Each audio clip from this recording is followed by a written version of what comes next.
Shalom, queridos, leitura bíblica. Hoje, dia 8 de agosto, o nosso texto está no livro de Ruth, capítulo 1. Sucedeu que nos dias em que os juízes julgavam, houve uma fome na terra, pelo que um homem de Belém de Judá saiu a peregrinar nos campos de Moabe, ele e sua mulher e seus 2 filhos. E era o nome deste homem Elimeleque, e o nome de sua mulher Noemi, e os nomes de seus 2 filhos, Malom e Quilion, efrateus, de Belém de Judá. E vieram aos campos de Moabe e ficaram ali. E morreu Elimeleque, marido de Noemi, e ficou ela com os seus 2 filhos, os quais tomaram para si mulheres moabitas. E era o nome de uma Orfa e o nome de outra Ruth, e ficaram ali quase 10 anos. Morreram também ambos, Malom e Quilion, ficando assim esta mulher desamparada de seus 2 filhos e de seu marido. Então se levantou ela com as suas noras e voltou dos campos de Moabe, porquanto na terra de Moabe ouviu que Yahvé tinha visitado o seu povo dando-lhe pão, pelo que saiu do lugar onde estivera e as suas 2 noras com ela. E indo elas caminhando para voltarem à terra de Judá, disse Noemi às suas 2 noras: Ide, voltai cada uma à casa de sua mãe, e Yahvé use convosco de benevolência, como vós usastes com os falecidos e comigo. E Yahvé vos dê que acheis descanso, cada uma em casa de seu marido. E beijando-as ela, levantaram a sua voz e choraram. E disseram-lhe: Certamente voltaremos contigo ao teu povo. Porém Noemi disse: Tornai, minhas filhas, por que iríeis comigo? Tenho eu ainda no meu ventre mais filhos para que vos fossem por maridos? Tornai, filhas minhas, ide-vos embora, porque já mui velha sou para ter marido. Ainda que eu dissesse, tenho esperança, ou ainda que esta noite tivesse marido e ainda tivesse filhos, esperá-lo-íeis até que viessem a ser grandes? Deter-vos-íeis por eles, sem tomardes marido? Não, filhas minhas, que mais amargo é a mim do que a vós mesmas, porquanto a mão de Yahvé se descarregou contra mim. Então levantaram a sua voz e tornaram a chorar. E Orfa beijou a sua sogra, porém Ruth se apegou a ela. Pelo que disse: Eis que voltou a tua cunhada ao seu povo e aos seus deuses. Volta tu também após a tua cunhada. Disse, porém, Ruth: Não me instes para que te deixe e me afaste de ti. Porque aonde quer que tu fores, irei eu, e aonde quer que pousares à noite, ali pousarei eu. O teu povo é meu povo, o teu Deus é o meu Deus. Onde quer que morreres, morrerei eu e ali serei sepultada. Me faça assim, Yahvé, e outro tanto, se outra coisa que não seja a morte me separar de ti. Vendo ela, pois, que de todo estava resolvida a ir com ela, deixou de lhe falar nisso. Assim, pois, foram-se ambas até que chegaram a Belém. E sucedeu que, entrando elas em Belém, toda a cidade se comoveu por causa delas e diziam: Não é esta Noemi? Porém, elas lhe diziam: Não me chameis Noemi, chamai-me Mara, porque grande amargura me tem dado Todo-Poderoso. Cheia parti, porém vazia, Yahvé me fez tornar. Por que, pois, me chamarias Noemi? Pois Yahvé testifica contra mim, e o Todo-Poderoso me tem afligido tanto. Assim Noemi voltou, e com ela Ruth, a Moabita, sua nora, que voltava dos campos de Moabe. E chegaram a Belém no princípio da cega das cevadas. Livro de Atos, capítulo de número 26. Depois Agripa disse a Paulo: Permite-se-te que te defendas? Então Paulo, estendendo a mão em sua defesa, respondeu: Tenho-me por venturoso, ó rei Agripa, de que perante ti me haja hoje de defender de todas as acusações de que sou acusado pelos judeus, mormente sabendo eu que tens conhecimento de todos os costumes e questões que há entre os judeus, pelo que te rogo que me ouças com paciência. A minha vida, pois, desde a mocidade, qual haja sido, desde o princípio em Jerusalém, entre os da minha nação, todos os judeus a sabem. Sabendo de mim desde o princípio, se o quiserem testificar, que conforme as mais severas seita da nossa religião, vivi fariseu. E agora, pela esperança da promessa que por Deus foi feita aos nossos pais, estou aqui e sou julgado, ao qual as nossas 12 tribos esperam chegar, servindo a Deus continuamente, noite e dia. Por essa esperança, ó rei Agripa, eu sou acusado pelos judeus. Pois que? Julga-se coisa incrível que entre vós Deus ressuscite os mortos? Bem tinha eu imaginado que contra o nome de Jesus, o Nazareno, devia eu praticar muitos atos, o que também fiz em Jerusalém. E havendo recebido o poder dos principais dos sacerdotes, encerrei muitos dos santos nas prisões. E quando os matavam, eu dava o meu voto contra eles. E castigando-os muitas vezes por todas as sinagogas, os obriguei a blasfemar. Eu, enfurecido demasiadamente contra eles, até nas cidades estranhas os persegui. Sobre o que, indo a Damasco, com poder e comissão dos principais dos sacerdotes, ao meio-dia, ó rei, vi no caminho uma luz do céu que excedia o esplendor do sol, cuja claridade me envolveu a mim e aos que iam comigo. E caindo nós todos por terra, ouvi uma voz que me falava em língua hebraica e dizia: Saulo, Saulo, por que me persegues? Dura coisa te é recalcitrar contra os aguilhões. E eu disse: Quem é, Senhor? E ele respondeu: Eu sou Jesus, a quem tu persegues. Mas levanta-te, põe-te sobre os teus pés, porque te apareci por isto, para te pôr por ministro e testemunha, tanto das coisas que tem visto, como daquelas pelas quais te aparecerei ainda, livrando-te deste povo e dos gentios, a quem agora te envio, para lhe abrires os olhos e das trevas os converteres, à luz e do poder de Satanás a Deus, a fim de que recebam a remissão dos pecados e sorte entre os santificados pela minha fé. Pelo que, ó rei Agripa, não fui desobediente à visão celestial. Antes anunciei primeiramente aos que estão em Damasco e em Jerusalém, e por toda a terra da Judéia, aos gentios, que se emendassem e se convertessem a Deus, fazendo obras dignas de arrependimento. Por causa disso, os judeus lançaram mão de mim no templo e procuraram matar-me. Mas, alcançando o socorro de Deus, ainda até o dia de hoje permaneço, dando testemunho, tanto a pequenos como a grandes, não dizendo nada mais do que o que os profetas e Moisés disseram que devia acontecer, isto é, que o Cristo devia padecer e, sendo o primeiro da ressurreição dos mortos, devia anunciar a luz a este povo e aos gentios. Dizendo ele isto em sua defesa, disse Festo em alta voz: Estás louco, Paulo? As muitas letras te fazem delirar. Mas ele disse: Não deliro, ó potentíssimo Festo. Antes, digo palavras de verdade e de são juízo.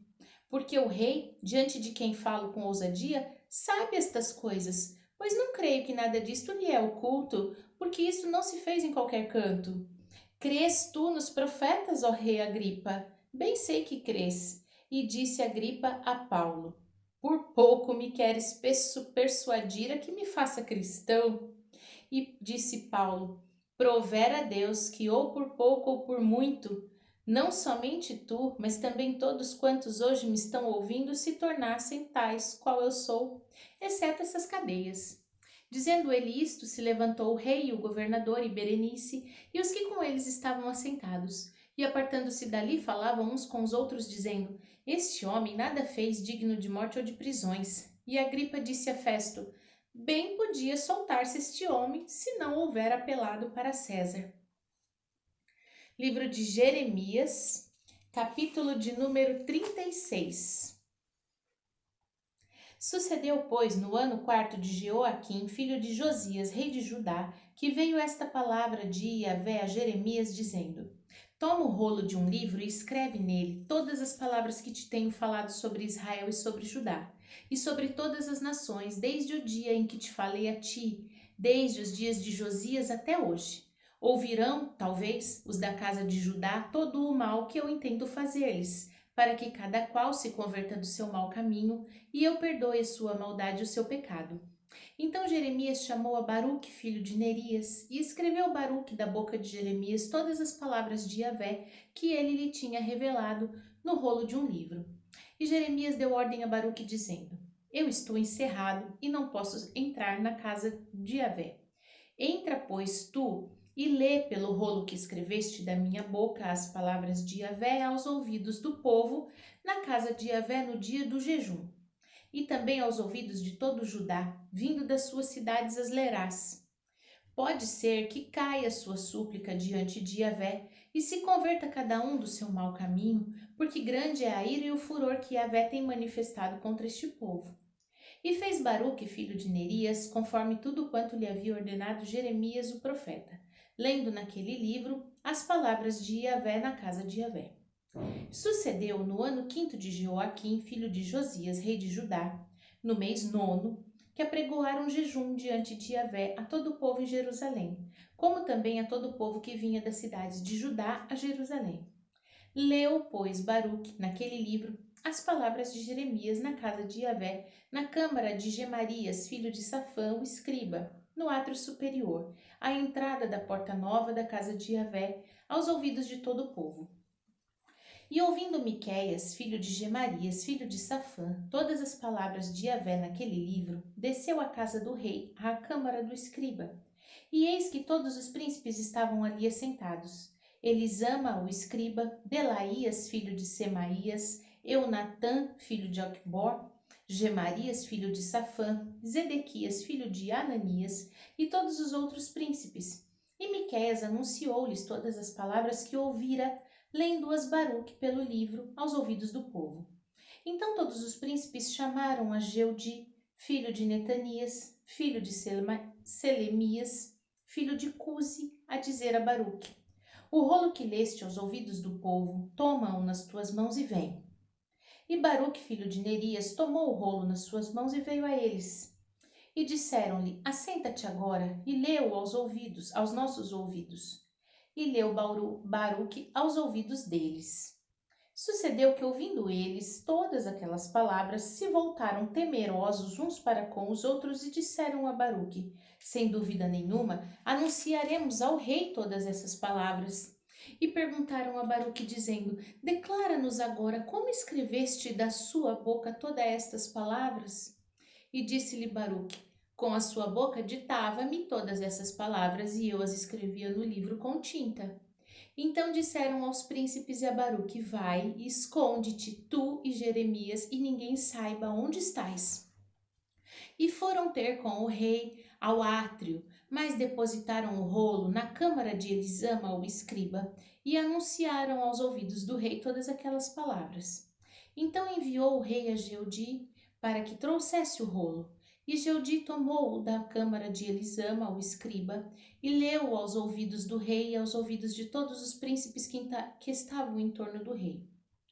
Estava então o rei assentado na casa de inverno, pelo 9º mês, e estava diante dele um braseiro aceso. Sucedeu que, tendo Jeudi lido 3 ou 4 folhas, cortou-o o rei com um canivete de escrivão e lançou-o ao fogo que havia no braseiro, até que todo o rolo se consumiu no fogo que estava sobre o braseiro. E não temeram, nem rasgaram suas vestes o rei e todos os servos que ouviam aquelas palavras, posto que Eunatã e Delaías e Gemarias tivessem pedido ao rei que não queimasse ao rolo. Ele não lhes deu ouvido, antes deu ordem o rei a Jerameel, filho de Ramaleque, de Seraías, filho de Asriel, e a Selemias, filho de Abdeel, que prendessem Baruque, o escrivão, e Jeremias, o profeta. Mas Yahvé tinha-os escondido.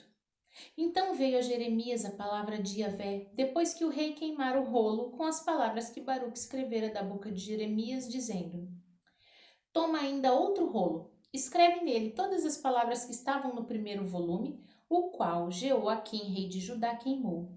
E a Jeoaquim, rei de Judá, dirás: assim dizia Yahvé: tu queimaste esse rolo, dizendo: por que escreves nele, anunciando: certamente virá o rei da Babilônia e destruirá esta terra e fará cessar nela homens e animais? Portanto, assim dizia Yahvé acerca de Jeoaquim, rei de Judá: não terá quem se assente sobre o trono de Davi, e será lançado seu cadáver ao calor do dia e à geada da noite. E visitarei sobre ele, sobre a sua semente, sobre seus servos, a sua iniquidade, e trarei sobre ele, sobre os moradores de Jerusalém, e sobre os homens de Judá, todo aquele mal que lhes tem falado, sem que me ouvissem. Tomou, pois, Jeremias outro rolo, e deu a Baruque, filho de Nerias, o escrivão, o qual escreveu nele, da boca de Jeremias, todas as palavras do livro que Jeoaquim, rei de Judá, tinha queimado, e ainda se acrescentaram a elas muitas outras palavras semelhantes. Amém? Vimos então nos nossos textos de hoje, começando no livro de Ruth, no capítulo 1, que uma aliança verdadeira, ela é uma aliança de unidade, tem o mesmo propósito, o mesmo intento, tem o mesmo compromisso e, sobretudo, tem a mesma identidade gerada em um único Deus. Nós precisamos pensar se a nossa aliança está em Deus e assim ela será preservada. Atos, no capítulo 26, vimos o quanto é curioso quando as pessoas estão cegas, né? Paulo não estava anunciando nada além do que aquilo que já havia sido dito por Moisés, pelos profetas, e estava na lei, de que Deus enviaria o Messias, de que o Cristo haveria de padecer e seria morto e ressuscitaria. Isso já estava anunciado. Portanto, ele não estava blasfemando coisa alguma, ele só estava dizendo que já era o tempo dessas coisas se cumprirem, que elas já estavam acontecendo e estava sendo acusado de coisas que os próprios acusadores criam. Então, quando as pessoas estão cegas, o nível de confusão é muito grande. Elas se perdem, inclusive, nas suas próprias convicções. A gente precisa ter muita sabedoria para sair de situações como essa. Sabedoria essa que Paulo desenvolveu em alto grau diante de tudo que lhe aconteceu. Em Jeremias 36, vimos que Deus pode revelar a palavra dele quantas vezes forem necessárias. O rolo foi queimado, mas ele trouxe novamente todas as palavras para que Jeremias pudesse ditar a Baruque e escrever o segundo volume, contendo então as mesmas diretrizes, os mesmos princípios e as mesmas profecias. E Deus zela pelo cumprimento da sua palavra. Não é o escrito físico que se corrompe, que pode corromper aquilo que é a essência da palavra. Ainda que não houvesse mais nenhuma Bíblia, nenhum livro impresso, escrito, ainda assim a palavra do Senhor não pereceria. Ela há de se cumprir e tudo vai passar, mas a palavra do Senhor, ela não passará. Amém? Vamos orar? Pai Santo, bendito, maravilhoso, fiel, justo, nós te bendizemos, te damos graças pelo teu zelo, pelo teu amor e a tua grande misericórdia. Louvamos ao Senhor porque tu és bom, Pai, e na tua bondade esperamos dia e noite o cumprimento de tudo aquilo que o Senhor disse a nosso respeito. Que tenhamos ousadia e sabedoria, assim como Paulo, para anunciar a tua palavra diante das situações difíceis e que possamos guardar com fidelidade, assim como Ruth, a fidelidade do nosso coração para o Senhor. Nós te louvamos e te bendizemos em nome de Jesus. Amém. Shalom.